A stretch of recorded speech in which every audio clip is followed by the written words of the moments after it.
episode of podcast of Vivekananda Kendra Institute of Culture, Guwahati. I am Alankrita Mohanto, a Cultural Studies Associate of Vivekananda Kendra Institute of Culture, Guwahati, and today we have with us Natasha Saikia, who is a Junior Publication Associate of VKIC.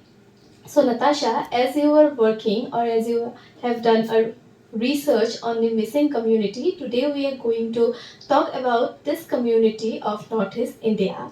So as I have heard about that community, missings are often referred to as Miris by the people of the plains of Assam. Right? So I have also heard that they don't prefer to be called as Miris, instead they like to be called as missings.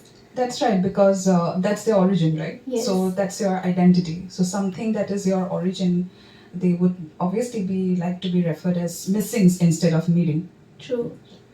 And also, like being a community of Assam, obviously they have been spread all over Assam. Definitely, yeah. But is there any specific place, like in which they are thickly populated? Yeah, see, we have different communities here. So they are widely spread all over Assam. But the most, the most dedicated, or you can say the most highly populated areas are basically Dhemaji, then Lakhimpur and Sirsagar. Oh, so basically the upper Assam. Yes, the upper Assam side. Okay. I have also heard about like missing people have a traditional priest of their own. Right. And that priest, like I cannot really recall the name, Yeah. but that priest have some special powers. Would you like to say something on that? Yeah, I think the traditional priest that you're referring to, so I think that's you're basically talking about Mibu. Yes, Mibu, right. So Mibu are basically the traditional priest of the missing community. So the most interesting fact about Mibu is that Mibus are not randomly selected. Like you cannot just go and randomly select somebody to be their priest. So in order to become a Mibu, and the power, especially the power that you're talking about, it basically refers to the reading of abangs. So abangs are basically, you can say, songs. It's like a folk songs of the community.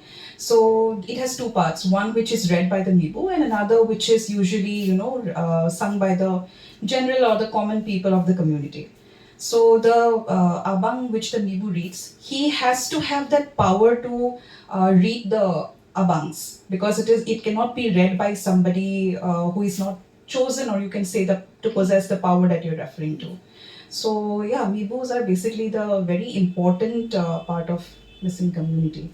So, as you have mentioned about the abangs, that are the folk songs, I am very much interested to know about the folk songs of the missing Right. community. So, can you please explain about how many folk songs they have, or like what are those? There are lots. See, every community has their own folk songs or folk tales. So basically, you can say that is how they keep their, entire history. Because as we know, I think you're quite well aware that they do not have any written history, right?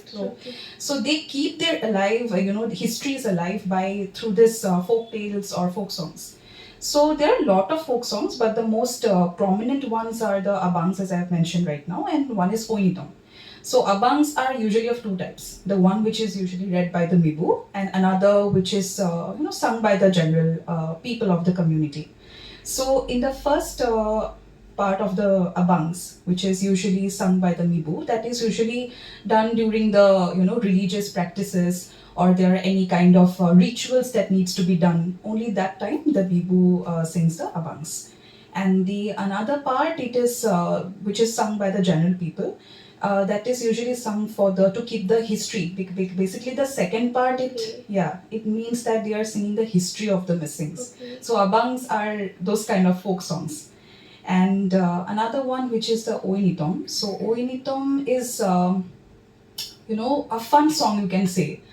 They have a lot of folk songs, but these are the two most prominent ones. And Oinitom is something which is, sung all together as a unity. Like you can have the younger generation or the elderly people or every other, people in the community from the village. They sing Oinitom in case of any celebration, like, there are a lot of festivals. So Oyitam is basically that.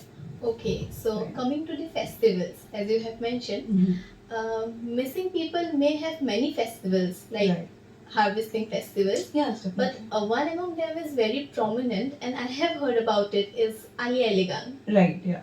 So, would you like to tell how Ali Aligang is celebrated among the missing people? So, yeah, as you have already said, there are a lot of festivals. Every community have their own festivals, and through, actually through that only we can see the vibrancy of the community or what are the things that they practice. So, Aliyah Ligang, there are a lot of other festivals like the Porak festival or the Dobur Puja, or there are a lot of others, but the Aliyah Ligang is something which is widely known. So the interesting factor about Alia Legang is that it is very much similar to the Bihu festival of Assam. So it's again a harvesting festival. So and it's so beautifully described. Like you can literally understand the entire concept of the festival just by the name. So Alia Legang, it means Ali means roots, then I means fruits or seeds, and Ligang means to start sowing. You see how beautifully they have described the entire festival. So they have basically done that, and Aliyah Ligang is something that is usually celebrated in the Phagun month, like from February to March. And another most interesting factor, and it's a 5 day kind of a celebration. Another interesting factor that I would like to say here is that they have a dance called the Gumrag dance. And this dance form, it depicts the entire, movement of the harvesting and the tilling cultivation. The body movements that you do while harvesting. So the Gumrag dance is basically that.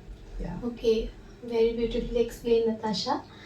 And like be it celebration of festival or dance forms, people of a specific community has a culture of doing things collectively. Right.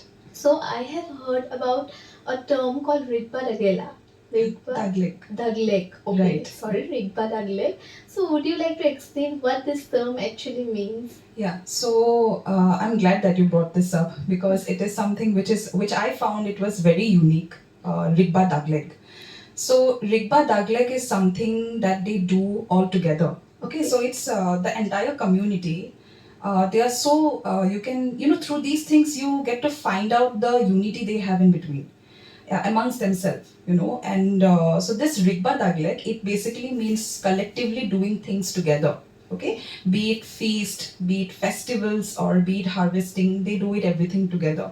So this system is known as the Rigba Daglek. Okay. And they do not just do it amongst one village, they also do it with the neighboring village as well. Okay. So the neighboring village that they do it with, this collectively doing things together. So in time of need, everybody is, together, like they are there for each other, you can say, right? So Rigpa Daglek is something that they believe in. So because of that, because of this particular concept also, in their villages, what's more interesting to see that the entire like young people of the community of that particular village or in the community, you can say, they take care of their elderly people, the young people, because at some point of time the elderlies are not able to work on their own. So be it food, be it medical expenses or medical provision, they are there. So the young people, because of this particular unity concept of Rigba Daglek, they move ahead like that.